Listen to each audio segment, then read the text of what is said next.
صلی اللہ علیہ وسلم مجھ سے ایک گناہ سرزد ہو گیا ہے۔ آپ صلی اللہ علیہ وسلم نے پوچھا کہ کیا گناہ کر آئے ہو؟ اس نے کہا کہ اتنا بڑا گناہ کر کے آیا ہوں۔ آپ صلی اللہ علیہ وسلم نے پوچھا کتنا صبر و تحمل تھا آپ صلی اللہ علیہ وسلم کی ذات میں۔ آپ صلی اللہ علیہ وسلم نے کہا کہ کیا گناہ کیا ہے؟ کہا بہت بڑا گناہ ہے۔ آپ صلی اللہ علیہ وسلم نے فرمایا کہ چوری کر کے آ گئے ہو؟ کہا نہیں، بہت بڑا گناہ کیا۔ فرمایا زنا کیا؟ کہا بہت بڑا گناہ کیا۔ اتنا بڑا گناہ کیا کہ زمین سے لے کر آسمان تک کے خلا کو بھی وہ گناہ پر کر سکتا ہے۔ آپ صلی اللہ علیہ وسلم نے بار بار ان سے پوچھا کہ آپ بتائیں تو صحیح کیا گناہ کیا؟ اس کافر نے کہا آپ پہلے مجھے یہ بتائیں کہ میرے گناہ کی معافی ہو سکتی ہے یا نہیں؟ آپ صلی اللہ علیہ وسلم نے فرمایا کہ ضرور ہو سکتی ہے، آپ ذکر تو کریں، بولے تو صحیح۔ اس کافر نے کہا میرے ہاں 14 سال کے بعد ایک بچی پیدا ہوئی۔ میری شادی کو 14 سال ہو گئے تھے، کوئی اولاد نہیں ہوئی تھی، ایک بچی پیدا ہوئی۔ اس لیے کہ ابو جہل جو کافر ہے اس کے ڈر کی وجہ سے بچیوں کو لوگ زندہ درگور کر دیتے تھے۔ آپ صلی اللہ علیہ وسلم کا نور نبوت سے پہلے کی بات ہے، لوگ اپنی بچیوں کو زندہ درگور کر دیتے تھے اس شرم کی وجہ سے، اس ہار کی وجہ سے کہ ہمارے گھر کی بیٹی کسی کے نکاح میں جائے گی اور وہ لوگ ہماری بچی کو اپنے ماحول میں استعمال کریں گے۔ جہالت تھی، اندھیرا تھا۔ اس کافر نے کہا کہ 14 سال کے بعد ہمارے گھر میں ایک بچی پیدا ہوئی، وہ چلنے پھرنے کے قابل ہوئی، وہ بات کرنے کے قابل ہوئی۔ اچانک کل رات کو فلاں چوک میں فلاں جگہ میں ابو جہل سے ملاقات ہوئی۔ اس نے مجھے کہا کہ سنا ہے آپ کے گھر میں بچی ہے، کل شام سے پہلے اس بچی کو ختم کرو، وہ بچی آپ کے گھر میں نہیں ہونی چاہیے۔ تو میں نے ایسا کیا کہ گھر میں اپنی اہلیہ سے کہا بچی کو تیار کرو۔ مشہور واقعہ ہے، مختصر کرتا ہوں۔ اس کو اس کے ماموں کے گھر لے کے جانا ہے، جنگل میں لے گیا، بستی سے دور، اپنے ساتھ ایک کدال بھی لے گیا۔ بستی سے دور جنگل میں زمین کھودنا شروع کیا، اور بچی نے جب جنگل کا راستہ دیکھا تو مجھے کہنے لگی ابا جان میرے ماموں کے گھر کی طرف یہ راستہ تو نہیں جاتا۔ تو میں نے ایک دھپڑ اس کو رسید کیا، خاموش رہنے کا کہا، کدال سے زمین میں گڑھا کھودنے لگا، اور میری وہ بچی میری مدد کرنے لگی، اپنے معصوم ہاتھوں سے مٹھی اٹھانے لگی، اور جب میں نے گڑھا کھود لیا تو اٹھا کر بے دردی سے اپنی اس معصوم بچی کو گڑھے میں ڈال کر اوپر بھاری پتھر رکھ دیا، اور ہمیشہ کے لیے اپنی اس معصوم بچی کی آواز کو بند کر کے میں آ گیا ہوں۔ میرے اس گناہ کی معافی ہو سکتی ہے؟ نبی کریم صلی اللہ علیہ وسلم نے فرمایا کہ میں رحمت للعالمین ہوں، آپ کے اس گناہ کو اپنے رب سے میں بخشوا سکتا ہوں، اس شرط پر کہ تو میرا کلمہ پڑھ لے، تو ہدایت کی راہ اختیار کر لے۔ اس لیے کہ آپ صلی اللہ علیہ وسلم رحمت للعالمین ہیں۔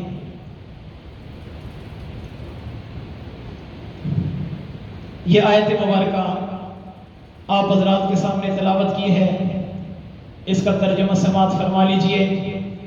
اس آیت مبارکہ میں اللہ پاک اپنی محبت، اپنے لاڈلے پیغمبر صلی اللہ علیہ وسلم کی محبت کو بیان فرما رہے ہیں کہ اگر تمہیں زندگی میں کہیں کسی اور کی محبت، اپنے والدین کی محبت کا مقابلہ اللہ کی محبت سے ہو جائے تو والدین کی محبت کو چھوڑ کر اللہ کی محبت اختیار کرو۔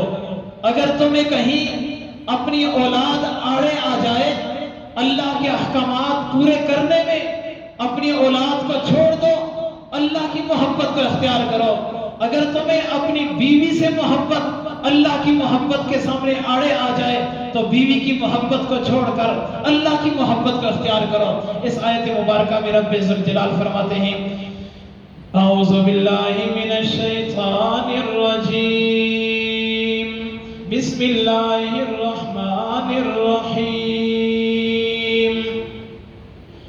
قل ان کان آباؤکم، اللہ پاک نبی کریم صلی اللہ علیہ وسلم کو خطاب کر کے فرما رہے ہیں میرے لاڈلے پیغمبر رحمت للعالمین، آپ ان لوگوں سے کہہ دیجئے ان کان آباؤکم، اگر تمہیں اپنے آباء و اجداد سے زیادہ محبت ہے، مجھ اللہ سے اور میرے محبوب سے محبت کم ہے، اللہ کی راہ میں جہاد کرنے سے محبت کم ہے، تو ان کو کہہ دیجئے کہ اللہ کا عذاب آنے والا ہے۔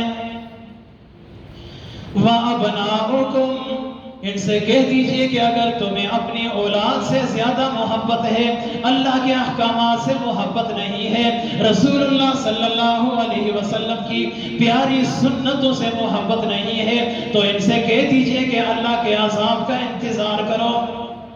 وَأَخْوَانُكُمْ، اگر تمہیں اپنے بہن بھائیوں سے زیادہ محبت ہے، اللہ کے احکامات سے محبت نہیں ہے، تو تم اللہ کے عذاب کا انتظار کرو۔ وَأَزْوَاجُكُمْ، اگر تمہیں اپنی بیویوں سے زیادہ محبت ہے، اللہ کے احکامات سے محبت نہیں ہے، نماز روزے زکوٰۃ حج سے محبت نہیں ہے، اللہ کی اطاعت تمہارے دلوں میں نہیں ہے، تو تم اللہ کے عذاب کا انتظار کرو۔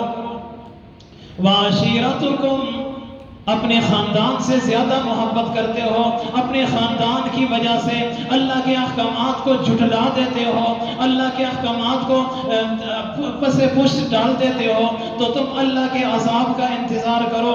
وَأَمْوَالٌ اقْتَرَفْتُمُوهَا، اگر تمہیں اپنے بینک بیلنس سے زیادہ محبت ہے، اپنے مال و اسباب سے زیادہ محبت ہے، اپنی کوٹھی اور گاڑی سے زیادہ محبت ہے، اپنی کوٹھی اور گاڑی کی محبت میں اللہ کے احکامات کو ٹھکرا دیتے ہو، تو تم اللہ کے عذاب کا انتظار کرو۔ وَتِجَارَةٌ تَخْشَوْنَ كَسَادَهَا، اپنی فصلوں کے خراب ہونے سے ڈرتے ہو، فصلوں کی وجہ سے، اپنی کھیتی باڑی کی وجہ سے نماز ادا نہیں کرتے، اللہ کے احکامات کی بجاوری نہیں کرتے، تو تم پھر اللہ کے عذاب کا انتظار کرو۔